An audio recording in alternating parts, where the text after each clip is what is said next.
time for the presentation.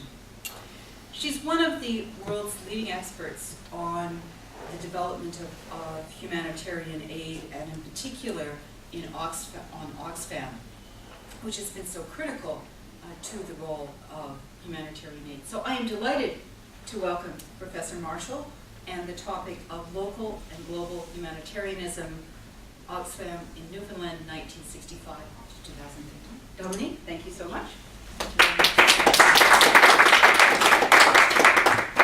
Okay, welcome everybody. Thank you for coming. What I'm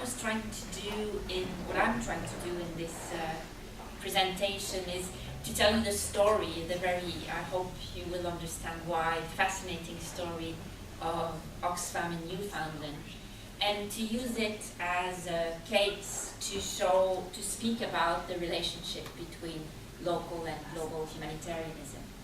And more widely, because it's a talk that is addressed to philanthropists, to talk about the relationships between historians and philanthropists, which is very reciprocal for people like me, and which is probably becoming even more reciprocal in my field. Historians of charity like me, I have studied the Save the Children, I have studied the charities of Herbert Hoover, I have studied a lot of charities during World War I, are trying to understand charities and philanthropy within their larger world. So they're trying on one hand to see how the history of these institutions are made by the outside, but also how these institutions are shaping the rest of their environment. And I came to the topic of Newfoundland, first of all, when I was working on my first article on Oxfam in Canada in the 1960s. And out of this came an article, I'll just circulate it as you are listening this summer. And Newfoundland is right there in the middle of the story, because when these British people who had founded Oxfam in the UK tried to start an Oxfam in Canada, they discovered that the taxation laws obliged them to spend money for Canadian projects. So there was no way you would get charitable status here if you were not already spending here. And most of the people who were doing international humanitarian aid in Canada at the time were churches who were spending here anyway, so there was no problem. So Oxfam started to shop to see what they could do. And one of the things they could have done, which they didn't do, is help refugees coming from Tibet, who were hosted by people in BC. So there was a local group who was doing that. And they decided that they would get entangled in questions of immigration, which might irate the federal government, so they stepped out of that. The other thing they considered seriously to do, and this is where Newfoundland comes in, is to go and help the Salvation Army, who was very important for the welfare of Newfoundlanders. And the main fellow of Oxfam Canada was himself a general from the Salvation Army based in Toronto, so he had a network there that he could count on. But finally, because of a fluke in a way, there was an emergency in northern Manitoba, they decided to help Aboriginal people who were allegedly starving in northern Manitoba, and after that they started to follow Aboriginal people in other kind of community development project. So when I finished that article, where I followed Oxfam's work from their start with Aboriginal people and then up to nowadays, I phoned the regional director in Newfoundland, Bill Hine, to ask him, I should do that later, to ask him what he was doing, because I was told that they had done recently some stuff to try to protest against low flights in Newfoundland and Labrador. And at the end of my article, I speak about Newfoundland again because of that kind of local protest, for which there is a lot of work done with Aboriginal people right there in Newfoundland and Labrador. So I met Bill Hine this way. Bill was also listening by phone to the presentations that I made last year on the occasion of the 50th anniversary of Oxfam to their staff at their national office in Ottawa, and many people who are here today were there. So that's how I came to do this, and then there had been for the last 5 years a series of closures of regional offices in an effort to reorganize and modernize the organization and step away from a model where places like Oxfam, Newfoundland had been very important. So the closing of these regional offices for historians like me is a real panic. You have to rescue what you can of the archives, make sure that things are not thrown away. And the next step, I have tried to do a lot with people in Toronto and to some things with the people in Vancouver, who still have an office, but it's a very small office. So the next step was to go to Newfoundland, where the office was still barely open. It was closed down temporarily for renovation and upgrades, but then it was scheduled to close.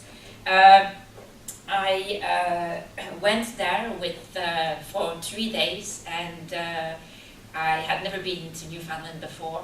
And I have a student here, Bill, who is from David, who is from there, and I worked with him for years. And I had this idea of where he was going back that had nothing to do with what we found. And I went there with my daughter Elsa, who's just arrived. She's just there, who took all the pictures that you're gonna see. Elsa has nothing to do with history either, but she was happy to go and see Wales and to help me along in the meantime.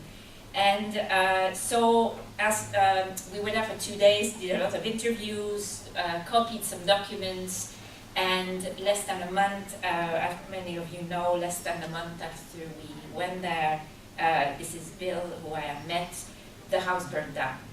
And it was a tragedy for all the reasons I will explain later. And all what we had taken pictures of was gone. So this, modest trip of archival documentation became a trip of archival rescue.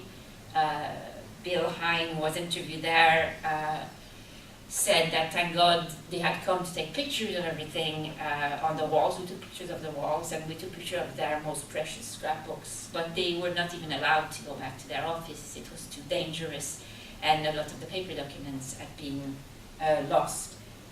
So it's one hell of a difficult story to tell, and in I was to talk about this anyway, because we had been struck by the importance of the house and the importance of place, but it takes a bigger significance.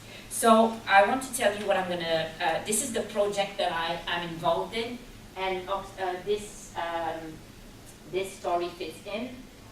What I am talking about, I've already written about Aboriginal people and the overlaps with the work in the Global South, and the article which is circulating is part of that. What I'm presenting today is the first time that I'm talking about that topic. Generally, I will be reflecting on the organization and all the changes in administration.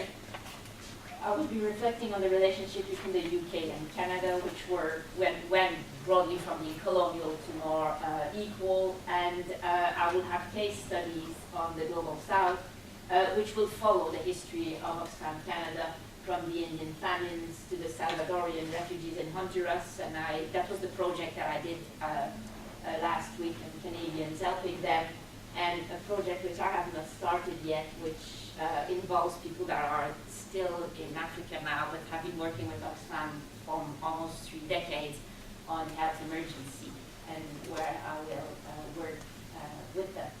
So today you're the first people to hear about this bit, and it's only the beginning of it. It's a very open and in progress project, and your input and your suggestions are more than welcome.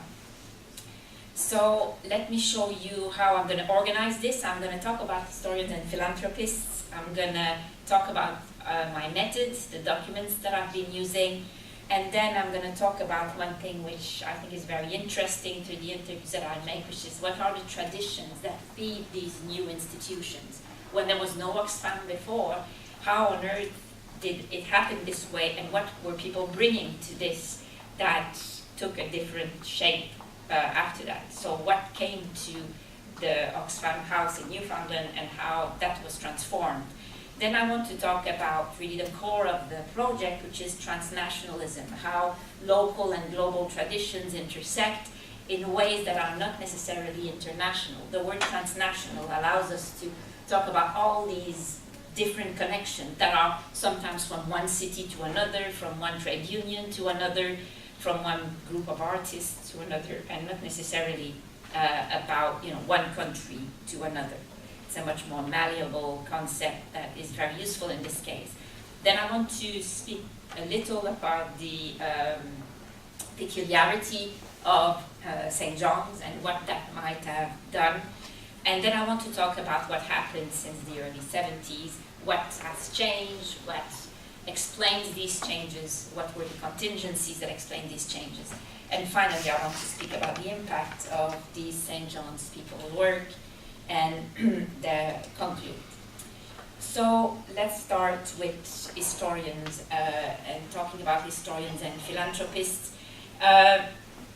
The philanthropists now, and I think that the good people of Oxfam who are here and who kindly invited me to go there and gave me all the contacts for the interviews I did last year, see it very well as an opportunity to reflect on their past practices and to think well about future opportunities and future development. For people who have absolutely no time to do things like that unless they're retired, like Lawrence here, who is doing a bit of history himself, it's very difficult to do that because, as you all know, from one emergency to the next, from lack of staff, it's very hard to take the time to take store. So what I can do and my colleagues can do is help make an inventory of practices to document things that have been done that might have been forgotten and to make sure that they are all there. To also talk about lost opportunities, things that were there but because they were not taken or they didn't live very long, might be forgotten but might help in a reservoir of best practices. And in this way, history offers the best laboratory for reflections on human actions. It's true for all history. It's also interesting to uncover traditions, and many people in Oxfam Canada did not know the story of early history of Aboriginal collaborations, which I dug out of the archives in the United Kingdom.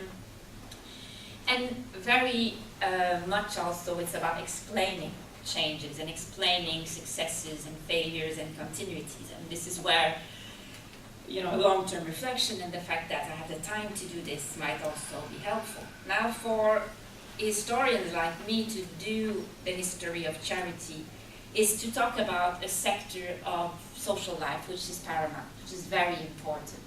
And if one thing these days might be even more important, you can, by looking at NGOs and voluntary associations, rejuvenate the study of international relations, make it much more interesting and much more true, by talking about how people have seen international relations from outside of diplomatic quarters, but also from outside of the main countries or the main centers of power. You can also talk about colonialism and decolonization in ways that are very interesting, because NGOs have been paramount in fostering movements of solidarity and movements towards human rights. And you can speak very interestingly to the history of emotions. It is, if there is one aspect of public life which is laden with emotion, it's the fundraising and the appeals and the movements of solidarity of institutions like that one. And the history of emotion is a field which is very interesting. Generally, what historians who do what I do insist on saying is that philanthropic organizations are never stable, they are always changing, they cannot be taken as a monolith, even if sometimes their name of it doesn't change, like the International Committee of the Red Cross. It seems to be carved in stone, but these institutions are highly malleable, they are changing, and they are a mass of contradictions. It's not, there's no one straight explanation for them. Next term I'm giving a whole third-year class on the history of international humanitarianism, and I usually exasperate my students by never answering questions straight.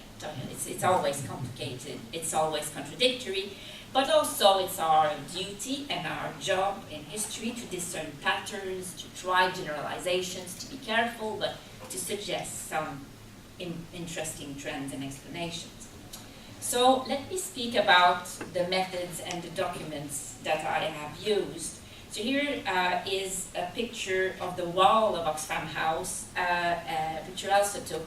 And the wall is an archive. That place has been there for more than 4 decades. And over the years, things have been placed on the wall. The very furniture is an archive. That came from such a school, that came from here, that was placed there. Where are the offices and everything?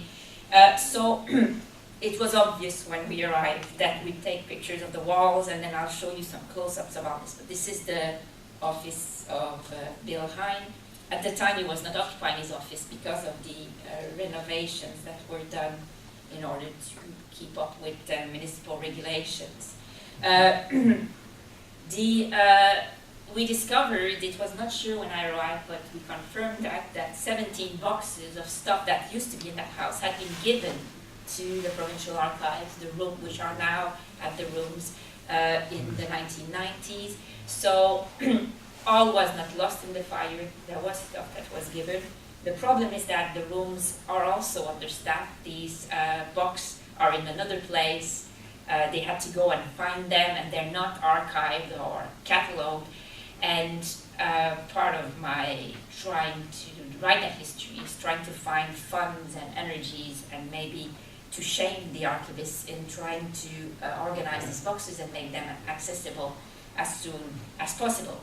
So at the moment they are not accessible. The other kinds of archives that are there are the archives in the UK. Oxfam's papers are so important that they've been acquired by Oxford University's library, and with a huge grant from the Lever-Hillman Foundation, they are over 2 years all indexing them and making them available straight from the catalogue of the Bodleian. And so they're opening them by slices starting next summer. And the reason why they're doing this is because their collection of documents on the mid-20th century and decolonization and early nation states in the global south is very poor, and they have discovered that in the papers of Oxfam are documents that don't even exist in Africa or in Latin America, and that have been sent there and collected, by their field workers over the time, and so they are very aware of the wealth of that collection. In Canada, we're quite good as well. Most of the papers of the main office have been given to Library and Archives Canada, who have catalogued them, and they are they've stopped at one point, and things are piling up in their basement in Vanier, and they're kind of catalogued, and hopefully Library and Archives Canada will carry on accepting these.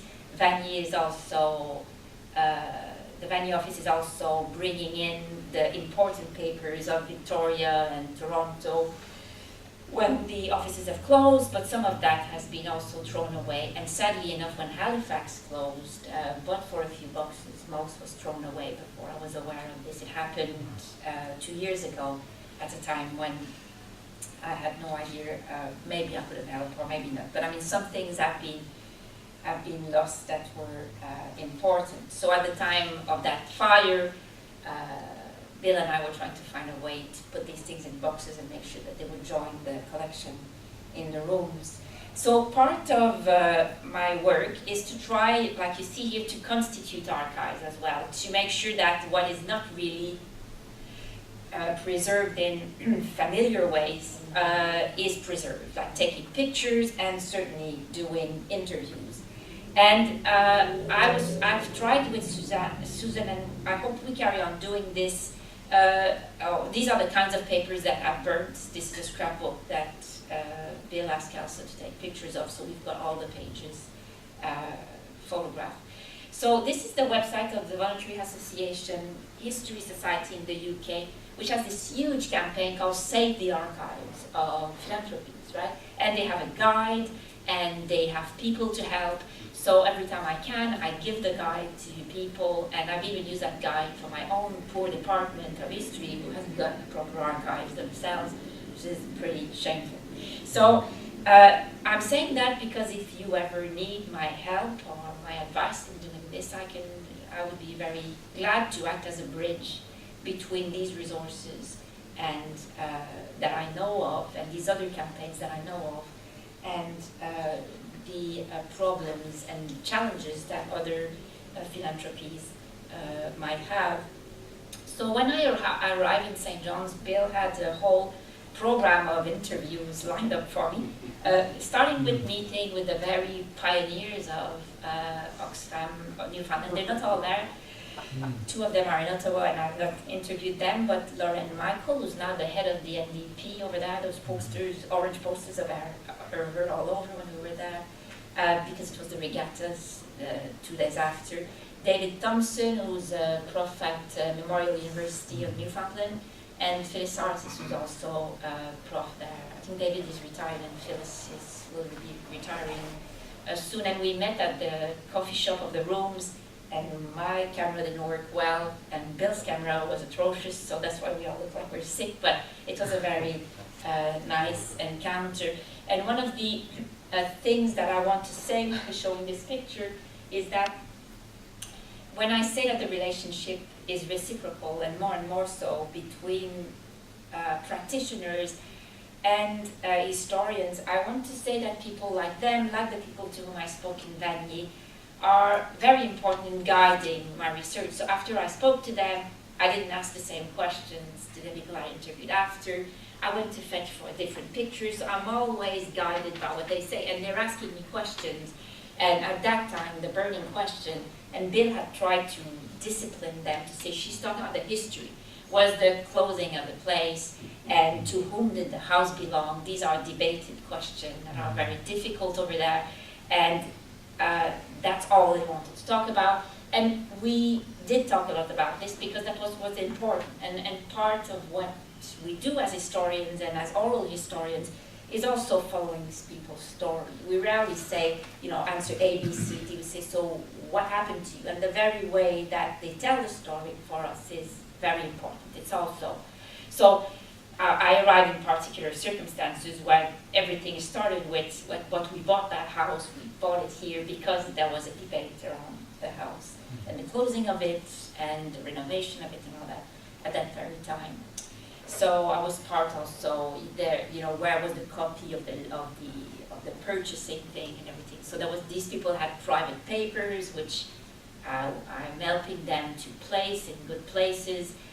David, for instance, is wanting to, he's got a peace collection as well, and he wants to give these papers to the room, so we were trying to make sure that these things were at the right place. Okay, so this is a good time, that picture, to talk about traditions. Just to tell you that Lorraine was a Catholic nun. She was part of the social justice section of the bishopry there in St. John's. So she very quickly was taken in by the Oxfam organizations, and she jokingly recalls the first time she was invited at a meeting of GATFly, people who wanted to sensitize St. John's people to problems of international inequality, and she was told that this was an organized group, Oxfam, and she realized that she was in fact participating in the making of the group, even if she was told that it was established, and that she was a bit tricked into coming into this that way. But as a nun, she was part of that lot, and when she left the church, she carried on doing so, and now she's doing provincial and federal politics, but she is still very much in contact with these people. David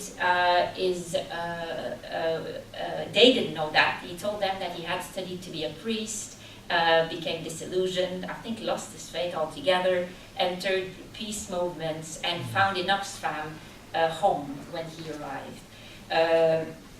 Phyllis, who teaches women's studies, had studied in the UK, knew Oxfam from there. Like many people who started Oxfam in different places of Canada came over and said, I did not want to do the blanket solution, and the starving baby solution. She liked how Oxfam was political as well as solidaristic. She liked their political tradition. Oxfam, when it was founded in 1942, was immediately involved in lobbying the government against the blockade and the famine that it was created of the total war in Europe, as well as gathering food and money. So it was politics and charity together, education and concern towards the global south. And what these good people did, besides buying a house, is having a real study group. They came and they all read Paulo Freire, the Pedagogy of Liberation, studied it, annotated it, and discussed ways of teaching all this. So this is the kind of posters that learn what can be done. This is a resource center, and this is the kind of activity which started, and this is the house in the early days, Oxfam House. At the time when they occupied the resource center, they occupied the 2 levels, and later, when municipal regulations became complicated, so that's what I saw, there was a health shop here, and they were at the top, so they could justify stuff by having a double lease like this, which they could not justify before. But so the shelves of the library became the shelves of the health store. Amongst the tradition I told you that Phyllis had been impressed by Oxfam in the UK, and Oxfam in the UK has local houses. If you've been over there, there's a house, there's a shop, and these local traditions and the strength of Oxfam in the UK is very much based on these places. So it's not by chance that they thought that they needed a house. There was a shop there, then that's an old poster for the shop, and eventually in addition to the resource center. Okay, and then these are to talk about religious traditions in addition to what Lorraine was doing. This is a program at the Basilica announcing a World Food Day, and every time that churches were doing stuff like that, they usually used Oxfam, and Oxfam used them. And there's a whole group of sisters of the presentation in Oxfam whose mandate is to help the third world and to do stuff with the global south, who, every year forever have been giving money to Oxfam. They stay away from advocacy, but they've always given money and had some say in what Oxfam was doing, and were proud to do so. The other tradition I want to speak about is, beside churches and academics, is student activism. This is close to university, and people who were involved in solidarity there very often walked to the house, and that's how Bill Hind, who became the director and was involved as a worker for that forever, and is still doing this until this coming winter.